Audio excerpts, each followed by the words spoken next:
You know, it's funny, right? Like when you think about feeding kids, even just a few years ago, it feels like a totally different world. Yeah. Yeah, there he does. All these trends, and now we've got AI weighing in.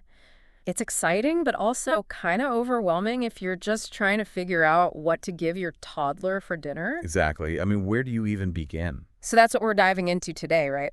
Trying to cut through the noise and look at what's actually important about how we're feeding kids in 2025. I like that. Cutting through the noise. Is this a trend? Is this here to stay?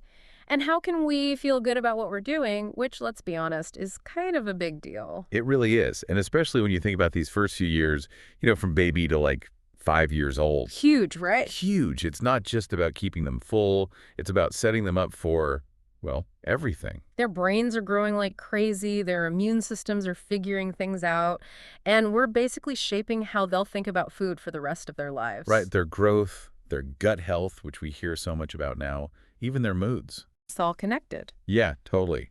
And I think, amidst all the advice and info out there, the main thing to remember is it's not about being perfect. It's about being intentional. Too intentional. Like Yeah. even small changes that you make consistently can make a huge difference to your child's health in the long run.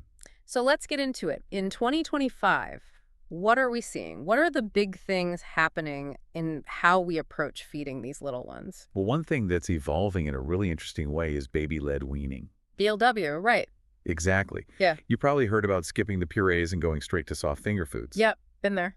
But what's new is that we're seeing those nutrient-dense finger foods offered even earlier.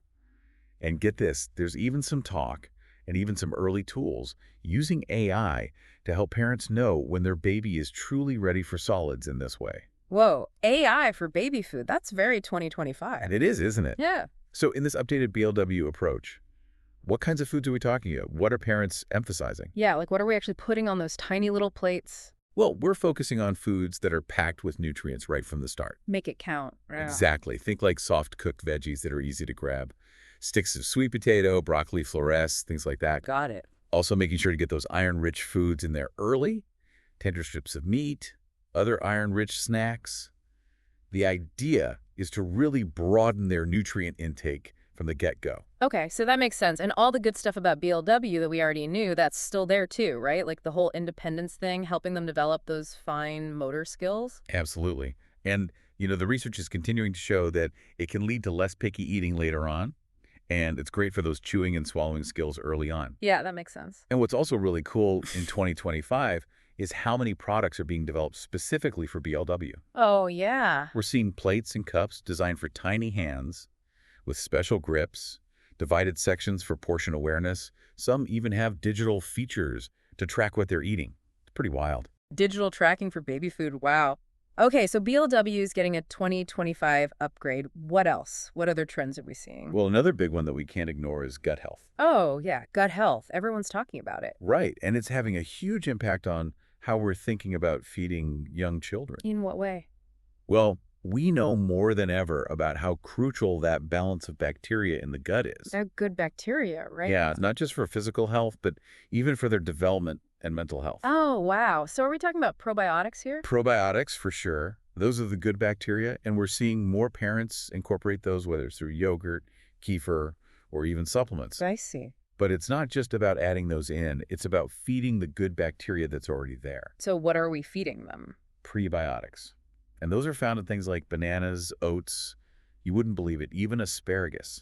Interesting. And some parents are even very carefully introducing tiny bits of fermented foods like kimchi, sauerkraut, miso. Really? Like in baby food? Tiny, tiny amounts, and always age appropriate, of course, but it's definitely a trend.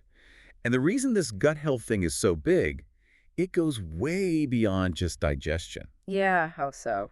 The research on the gut-brain connection is exploding, We're learning so much about how the gut can actually impact our mood, our focus, even our immune system. Wow. So much more than just digestion. So you can see why parents are really prioritizing a healthy gut from a very young age. Okay, that makes sense. Now, shifting gears a bit, we talked about AI earlier. Let's dive into that a little more.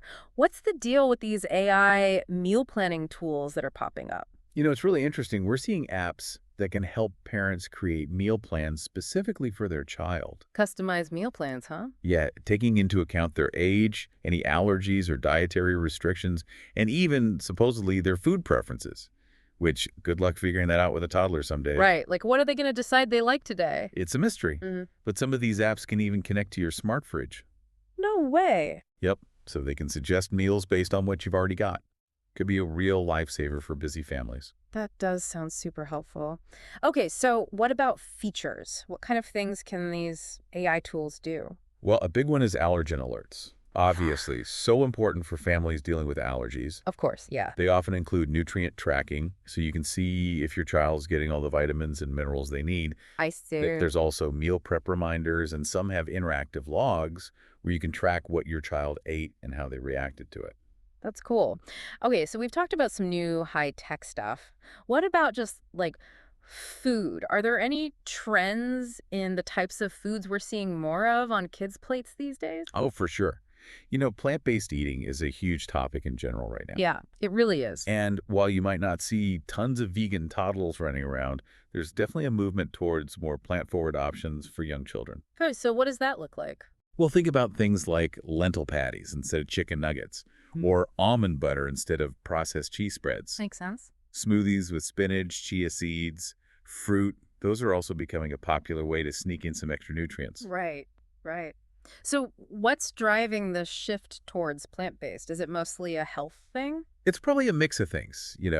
People are more aware of the environmental impact of meat and the benefits of plant-rich diets for gut health, all that fiber. Yeah. Plus, it's a good way to introduce kids to lots of different flavors and textures early on, which hopefully leads to less picky eating in the long run. Makes sense.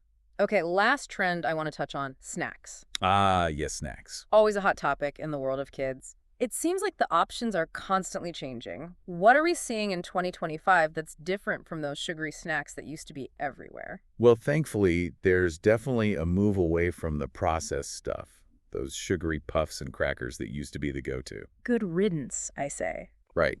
Now parents are looking for snacks that actually add to their child's nutrition. So think freeze-dried fruit with no added sugar, chickpea crisps for some protein and fiber, nut-free protein balls, even yogurt melts with probiotics. Okay, so we're being more intentional about snacks, making them count. Exactly. It's not just about filling them up. It's about those snacks being part of their overall healthy diet. Now, it's so easy to get caught up in all these trends, but I think it's important to step back and remember what's always true no matter what year it is. Yeah, absolutely. What are the fundamentals of feeding young children well? The stuff that never goes out of style. Oh, that's so key. Things change, research evolves, but the core principles of healthy eating, those are timeless. And I think one of the most basic but important ones is building a balanced plate.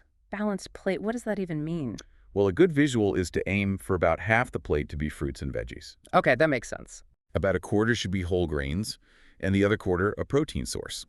And don't forget healthy fats, things like olive oil, nut butters, avocado. Got it. Half fruits and veggies, quarter grains, quarter protein, healthy fats. Easy enough to remember. It is, and it's a really good framework to work with.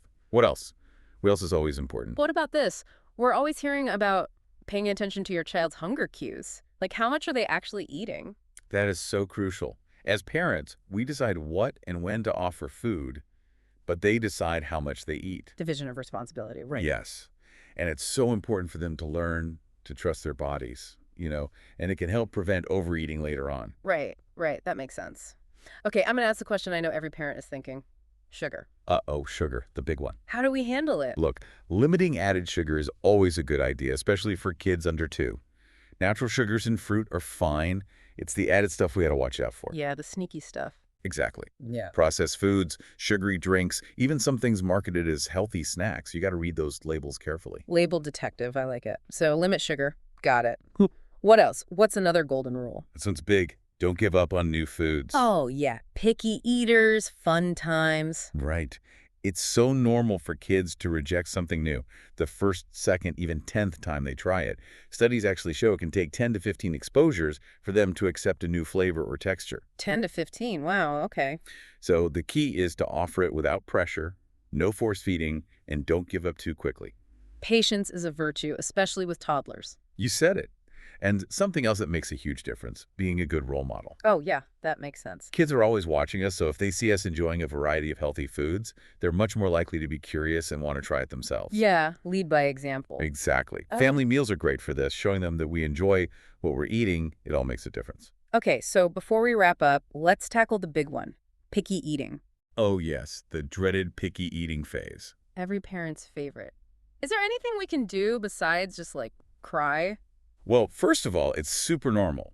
Usually peaks around 2 to 4 years old. Okay, that's good to know. And instead of power struggles, there are things you can try. Offering choices can help. Do you want broccoli or carrots? That kind of thing. So they feel in control. Yeah, exactly. You can also deconstruct meals, serve the ingredients separately instead of mixed together. Yes. Involving them in cooking, even just washing veggies or stirring can help too. And never underestimate the power of fun presentation. Oh, yeah, like those dinosaur-shaped cucumbers. Exactly, and a little creativity can go a long way. It can. Okay, final question, supplements. In 2025, what's the deal with supplements for young children? Well, most pediatricians are still recommending vitamin D for pretty much all kids. It can be tough to get enough from diet and sunlight alone. Okay, vitamin D, check. Iron might be recommended, especially if they're not eating a lot of meat or if there are other risk factors for deficiency. Yeah. DHA, an omega-3 that's good for brain development, is also something to consider, especially for kids on plant-based diets. And probiotics might be helpful in certain cases, like after a course of antibiotics. So many things to think about. But the most important thing to remember about supplements is... Talk to your pediatrician. Always, always talk to them before starting any new supplement. They can figure out what your child needs and give you personalized advice. Couldn't agree more. Okay, as we wrap up this deep dive into feeding little ones in 2025, what's the one big thing you want our listeners to take away?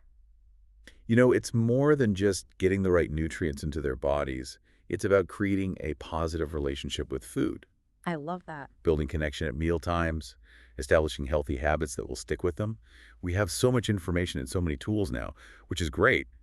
But it's also important to remember there's no perfect way to do this. Yeah, it's got to work for your family. Exactly. You find what works for you and your child. So focus on the basics, stay curious, trust your gut, literally and figuratively. Love it. Every meal, every snack, it's all a chance to nourish your child, both their body and mind. And with that, here's something for everyone listening to ponder. With all this AI stuff developing so fast, how will it change how we understand a child's individual nutritional needs in the future? Pretty interesting to think about, right?